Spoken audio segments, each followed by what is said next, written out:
नमस्कार। आज फिर उपस्थित हुआ हूं आप सभी के समक्ष एक ऐसे विषय के साथ जो सामान्यतः अगर कहा जाए आज हर किसी को, ज़्यादातर लोगों को कर्ज में डूबे हैं और उनका एक प्रश्न निकल के आता है कि कर्ज क्या मैं पार कर पाऊंगा कि नहीं कर पाऊंगा। इससे संबंधित कुछ रेखाएं मैं आपको बताऊंगा कि अगर ये रेखाएं हैं तो कर्ज उतरेगा, ये लगभग तय मान के चलिए। छोटी छोटी सी रेखाएं हैं, उन रेखाओं को समझने की कोशिश करिएगा।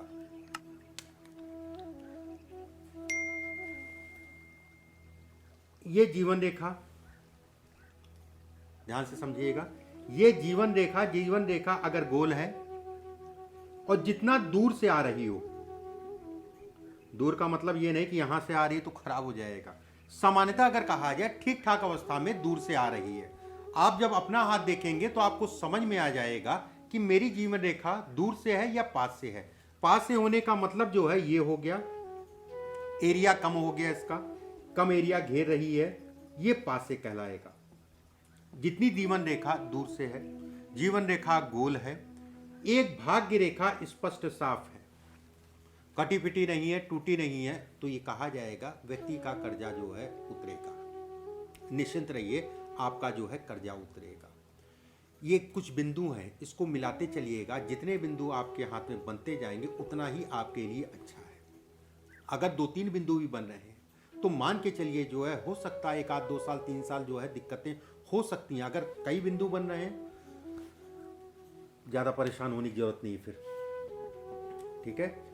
अगर जीवन रेखा से, ये आपकी मस्तिष्क रेखा, जीवन रेखा से कुछ छोटी छोटी सी रेखाएं ये उठे, जीवन रेखा से अगर छोटी छोटी सी रेखाएं उतर रही हैं तो भी ये कहा जाएगा व्यक्ति का कर्जा उतरेगा। हो सकता है कुछ समय जरूर लगे, लेकिन कर्ज उतरेगा, उसमें कोई दो राय नहीं है। व्यक्ति को दिशा मिल जाएगी, रास्ता मिल जाएगा कर्ज से संबंधित या उतरने से संबंधित चीजों के लिए। इसके बाद शनि का क्षेत्र, देखिए राहु, केतु और शनि ये काल पुरुष का दुख माना गया है ज्योतिष में। और यही 3 ग्रह ऐसे हैं जो जीवन की सच्चाई बताते हैं कि हमारा जीवन क्या है, और उससे जो लोग सीख लेते हैं वो आगे बढ़ जाते हैं, और जो लोग उसमें टूट जाते हैं और नेगेटिव सोचते हैं वो वहीं पे। शनि अगर कहा जाए सामान्य उठा है, ये हिस्सा आपका बहुत ज्यादा नहीं उठा है, ये हिस्सा आपका जो है सामान्य उठा है। एक बिंदु, इसमें 2-3 बिंदु है, ध्यान से समझने की कोशिश करिएगा। ये सामान्य उठा है, ये हिस्सा आपका जो दूसरा पर्व है ये आपका लंबा है, दूसरा पर्व लंबा है। भाग्य रेखा अगर कहें, भाग्य रेखा के बगल में एक रेखा खड़ी हो, ठीक है। कब, ये चीज समझिए, यहां पर अगर 4-5 रेखाएं खड़ी हो रही, मैं अच्छा नहीं कहूंगा उसको, एक रेखा हो। अगर जिन लोगों की भाग्य रेखा मान लीजिए इतनी ही है तो वो एक रेखा माने। अगर भाग्य रेखा, यहां पर ये समझ के चलें कि भाग्य रेखा को काउंट मत करें, इसके बगल में एक रेखा अगर आ रही है तो ये कहा जाएगा कि व्यक्ति का कर्ज उतरेगा। 3 बिंदु हैं, बहुत ज्यादा उठा ना हो, ये हिस्सा लंबा हो। ये हिस्सा आप लंबा कैसे देखेंगे, निचला पर्व देख लीजिएगा, निचले पर्व के ये बराबर हो या निचले पर्व से ये बड़ा हो, तो ऐसे में कहा जाएगा। निचला पर्व जिन लोगों का बड़ा होता है, ये हिस्सा जिन लोगों का बड़ा होता है वो कहीं ना कहीं मति भ्रम या कह लीजिए मानसिक स्थितियों में दिक्कतें देता है, काम करने में दिक्कतें देगा, फ्री महसूस नहीं करेंगे। और ये सारी चीजें अगर कहें कर्म क्षेत्र के लिए रोड़ा है। बहुत छोटी छोटी चीजें हैं, माइंड का फ्री नहीं होना बहुत छोटी चीज है, लेकिन इसका इंपैक्ट बहुत लंबा है। अगर मैं कहूं इसका इंपैक्ट बहुत लंबा है। अगर ये 3 संकेत हैं, कहीं से व्यवस्था हो जाए या कोई आपकी मदद कर दे, ये इसको भी दिखाता है। कोई आपके लिए भगवान के तुल्य जो है आके खड़ा हो जाए और आपको दिशा दिखा दे, या आपके साथ कोई काम ऐसा हो जाए, या धन आपको पकड़ा दे, कोई भी कारण हो सकता है। ये अचानक धन को भी दिखाती है, अचानक कहीं से पैसा मिला और आपने अपना कर्जा जो है उतार दिया। ये इसको भी दिखाती है। इसके बाद मैं एक दो और बार और बता चुका हूं अंगूठे से संबंधित चीजों के लिए, लेकिन उस समय पे पॉइंट अलग था। एक रेखा कई बिंदुओं को दिखाती है। अंगूठा अगर आपका 4 हिस्से में बट रहा है, ध्यान रखिएगा, यहां से मुड़ता है उसके नीचे, ठीक है, जहां मुड़ता है, अगर ये ऊपर एक रेखा बन रही है तो वो अलग है। ऐसे लोगों को महिलाओं से बड़ा संबंध बड़ा दूर से बना के चलना चाहिए। ये बदनामी को भी दिखाता है, ठीक है। अगर रेखा यहाँ मुड़ता है अंगूठा, उसके ऊपर अगर रेखा बन रही है, ये अच्छा संकेत नहीं बह रहा है। यहाँ पर अगर 4 रेखाएं हैं, कर्ज उतरेगा, बिल्कुल निश्चिंत रहिए। और एक चीज़ और मैं यहाँ कहना चाहूँगा, ऐसे लोग अगर इस जगह पे 4 रेखाएं हैं, ऐसे लोग कर्ज इत्यादि चीज़ों में पड़ना नहीं चाहते। कोशिश ये करते हैं कि कर्ज लेना या कर्ज देना ना पड़े, अगर 4 रेखाएं हैं और स्पष्ट साफ है, ठीक है। अब यहाँ पर एक बिंदु आप समझिएगा, ये मछली की आकृति अगर इस पे बन रही है तो ये खंडित कहलाएगी, ठीक है। फिर भी कर्ज तो उतारेगी, थोड़ा समय लेगी, वो एक अलग हो गया, थोड़ा समय लेगी, वो एक अलग हो गया, कर्ज तो उतरेगा ही उतरेगा। राहु, इस क्षेत्र को हम राहु कहते हैं। जो आपकी मस्तिष्क रेखा है, भाग्य रेखा निकल रही है, ये राहु का क्षेत्र है। राहु का क्षेत्र अगर कहा जाए, इस पे किसी भी प्रकार की कटपिट ना हो, ठीक है, ये काटपिट ना हो। दूसरी चीज, राहु के क्षेत्र से अगर कोई रेखा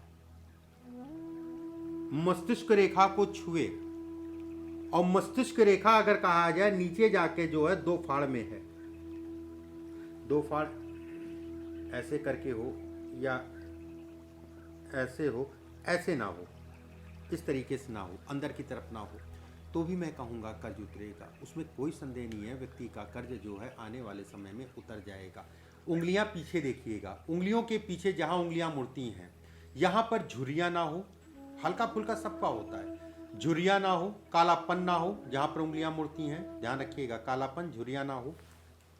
उसके साथ में शुक्र के क्षेत्र पे, शुक्र का क्षेत्र मतलब ये हिस्सा हो गया आपका, शुक्र के क्षेत्र पे एक त्रिकोण का निशान हो या फिर कोई तिल हो, तिल है तो भी अच्छा है, तो भी कर्ज उतरेगा, परेशान ना होइए। हाथ के पीछे कालापन, झुर्रियाँ ना हो, शुक्र के क्षेत्र पे त्रिकोण का निशान या कोई तिल हो, तो भी ये कहा जाएगा व्यक्ति का कर्ज उतरेगा।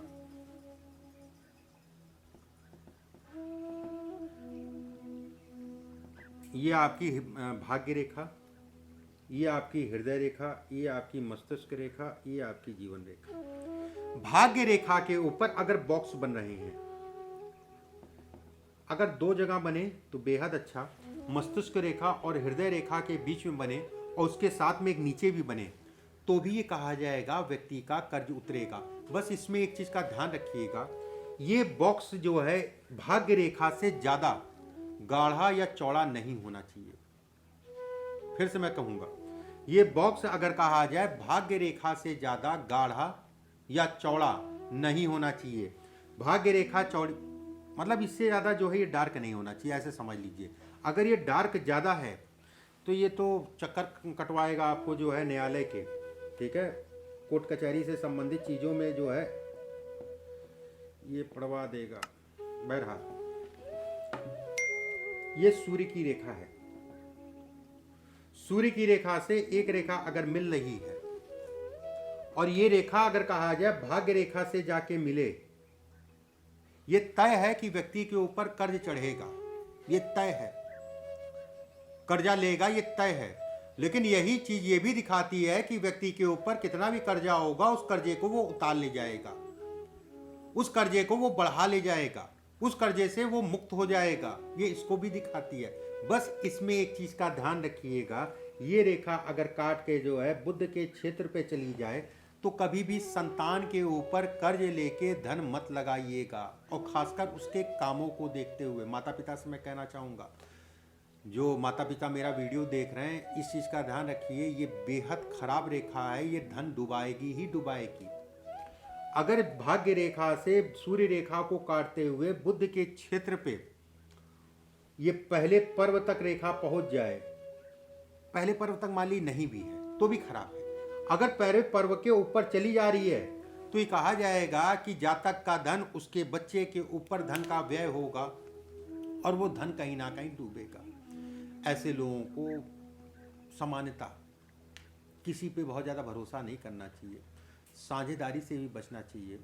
कर्ज ऐसे लोग अगर कहा जाए लेते कहीं और के लिए और चला कहीं और जाता है।